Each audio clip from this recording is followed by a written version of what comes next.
प्यारे मित्रों, आज के क्लास में आप लोगों का हार्दिक अभिनंदन है। मित्रों, एक बार फिर से आपसे कहेंगे लाइक और सब्सक्राइब जरूर कर दिया कीजिए।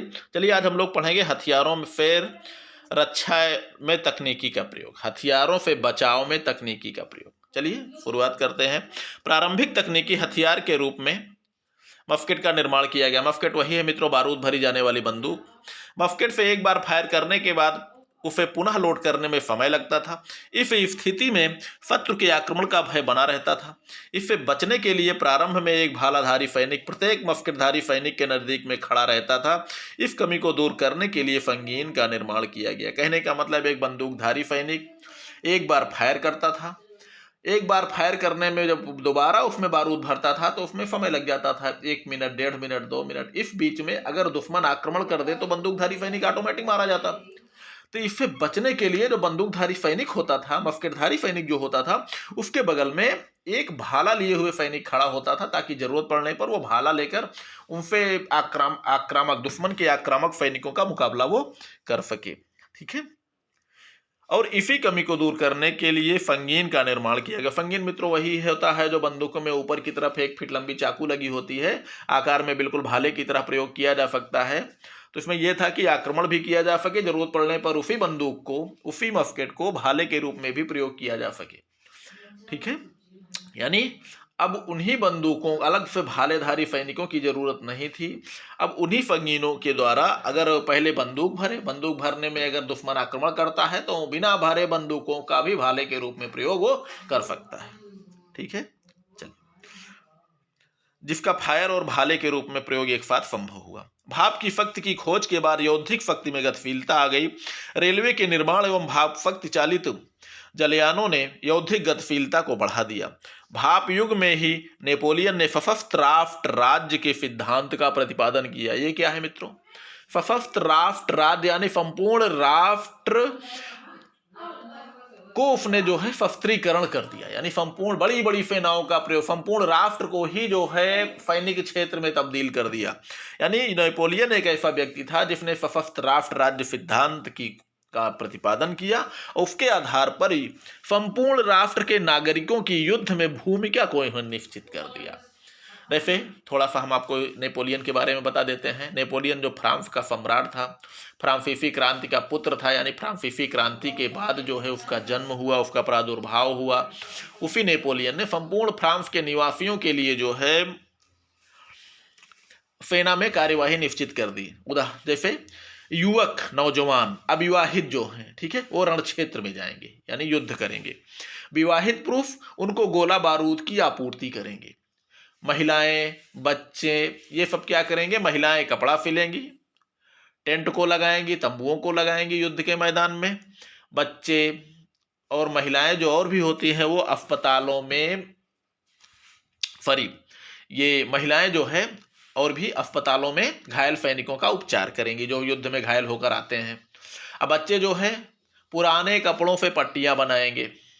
ठीक। कौन बचा? वृद्ध पुरुष बचे। वृद्धों को भी इसने नहीं छोड़ा।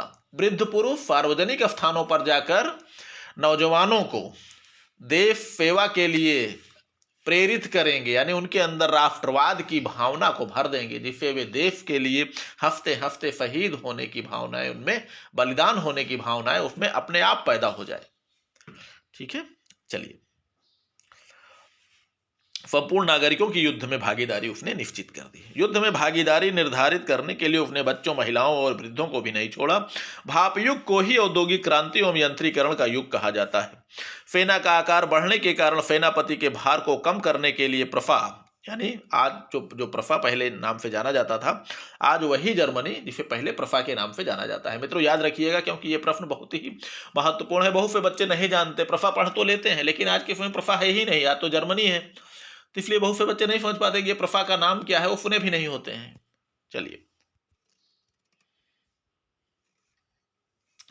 क्योंकि युद्ध में तकनीकी विकास के कारण युद्ध यंत्रों एवं उपकरणों का एक मिनट, प्रफा के जो जनरल मोल्टके थे, इन्होंने जनरल स्टाफ पद्धति की स्थापना की। क्योंकि अब युद्ध में जब बड़ी बड़ी सेनाओं का प्रयोग होने लगा तो अकेला सेनापति भाई बड़ी बड़ी सेनाओं का प्रयोग होने लगा, युद्ध का यंत्रीकरण होना शुरू हो गया, तोप टैंक सारी चीजें युद्ध के एक अंग बन गए। तो अकेला सेनापति वो युद्ध में सेना का निर्धारण करे, यानी सेना के समरतंत्र यानी सेना को नियंत्रित करे, ठीक है, समरतंत्र को नियंत्रित करे, निर्धारित करे, या फिर जो है हथियारों का निर्माण करे, ठीक है। तो जनरल स्टाफ पद्धति का मतलब होता है जिसमें कई जनरल हो गए और सबका कार्य अलग अलग बांट दिया गया। जैसे आज के समय में आप देखते हैं सेना में कई ट्रेड होते हैं, कोई बाबू होता है, कोई जीडी में होता है, कोई टेक्निकल होता है, ठीक है, कोई ट्रेडमैन होता है। ये सेना के पार्ट हैं, सबका अलग अलग कार्य है। जीडी का कार्य युद्ध करना है, लड़ाई के मैदान में जाना है, तो वहीं टेक्निकल में जो होते हैं उनका कार्य होता है युद्ध यंत्रों की देखरेख करना, उसकी जो है नट बोल्ट वगैरह ढीला है तो कसना, ये सारी चीज़ें होती हैं। एयरफोर्स में भी जो टेक्निकल वगैरह होते हैं, लड़ाकू विमानों की देखरेख करना, उसमें सामान्य जानकारी उनको दे दी जाती है कि उसके सुरक्षित रखें, ठीक है। तो ये टेक्निकल वालों का कार्य होता है। तो इसे ट्रेडमैन होते हैं जो सेवा सत्कार वाला काम होता है, सफाई वाला, नाव धोबी, जो बाल काटना, बाजा बजाना, सब ट्रेडमैन वाले काम होते हैं। तो सेना का भी एक अंग होता है। इसी तरह जो है ये हमारे जो हथियार उद्योग हैं ये भी सेना के ही अंग हैं, रक्षा उपकरण वहाँ बनाए जाते हैं। तो आज के समय में वही सेनाएं चूंकि इतनी बड़ी हो गई हैं कि अकेला सेनापति, आप बताइए कितने इतना बड़ा, जैसे आप भारत को ही उदाहरण में ले लीजिए, लगभग जो है 14 लाख सेना है लगभग।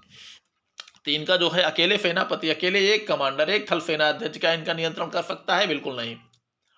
तो वही जनरल स्टाफ पद्धति की स्थापना की गई। उन्होंने किसने किया? जनरल मोल्टके ने। तो इससे हो गया कि सबका अलग अलग कार्य हो गया, वो अपना अपना विभाग देख रहे हैं, ठीक है। क्योंकि युद्ध में तकनीकी विकास के कारण युद्ध यंत्रों एवं उपकरणों का निर्माण तथा सैनिकों की अन्य सीमित आवश्यकताओं की पूर्ति करना अकेले जनरल के बस की बात नहीं रह गई थी।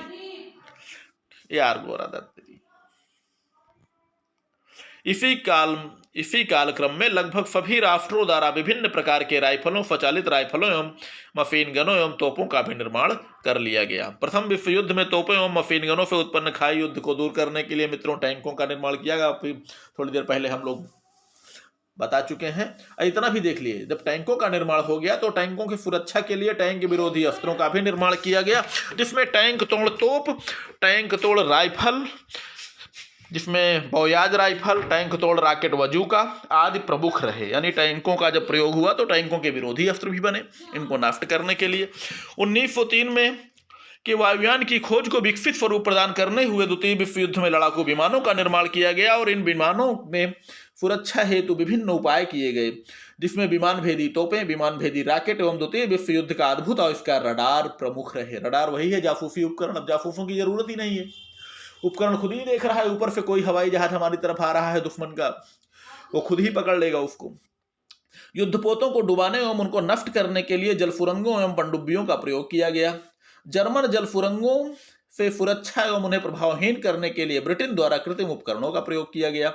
और द्वितीय विश्व युद्ध में पनडुब्बियों से सुरक्षा हेतु जलबम एवं एफडिक, जिसे आज सोनार के रूप में हम सोनार कहा जाता है, का प्रयोग किया गया। द्वितीय विश्व युद्ध के बाद शीत युद्ध काल में सुरक्षा में प्रमुख भूमिका अदा की वह था शक्ति संतुलन, भयादोहन एवं परस्पर विनाश का भय। अब सैद्धांतिक आ गया मित्रों हथियारों के।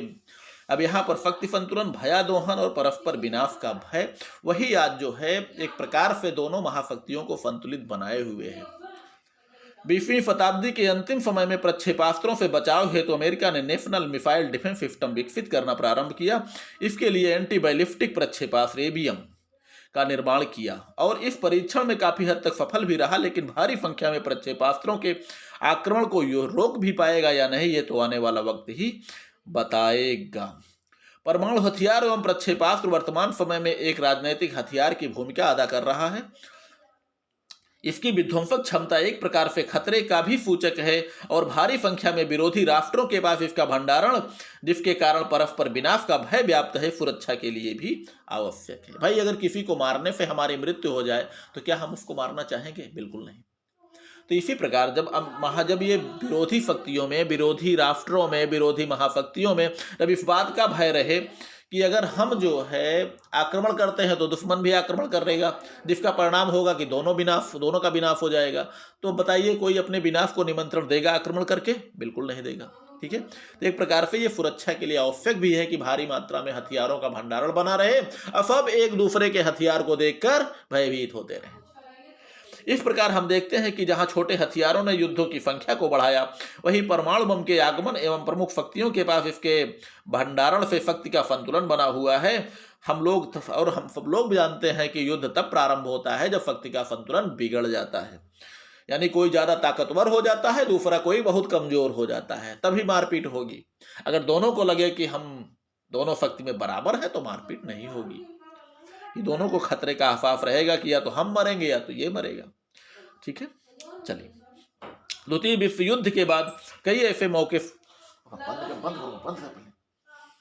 द्वितीय विश्व युद्ध के बाद कई मौके पर ऐसा लगने लगा कि तृतीय विश्व युद्ध हो जाएगा, जैसे क्यूबा प्रक्षेपास्त्र संकट, भारत पाक युद्ध 1971। लेकिन परस्पर विनाश के इन तकनीकी हथियारों के कारण कोई भी राष्ट्र अपने विनाश को निमंत्रण देना नहीं चाहता। ठीक है, यानी भयादोहन के कारण अगर आज जो है विश्व शांति बनी हुई है, ये भी सत्य है। शक्ति संतुलन भी इसमें महत्वपूर्ण भूमिका निभा रहा है। ठीक है, उम्मीद करता हूं मित्रों ये भी अध्याय आपको, चैप्टर भी आपको समझ में जरूर आया होगा। बाकी पढ़िए लिखिए, मस्त रहिए, खुश रहिए। मित्रों लाइक और सब्सक्राइब की तरफ जरूर ध्यान दीजिए, दे दिया कीजिए, बाकी मर्जी आपकी। ठीक है, चलिए खुश रहिए।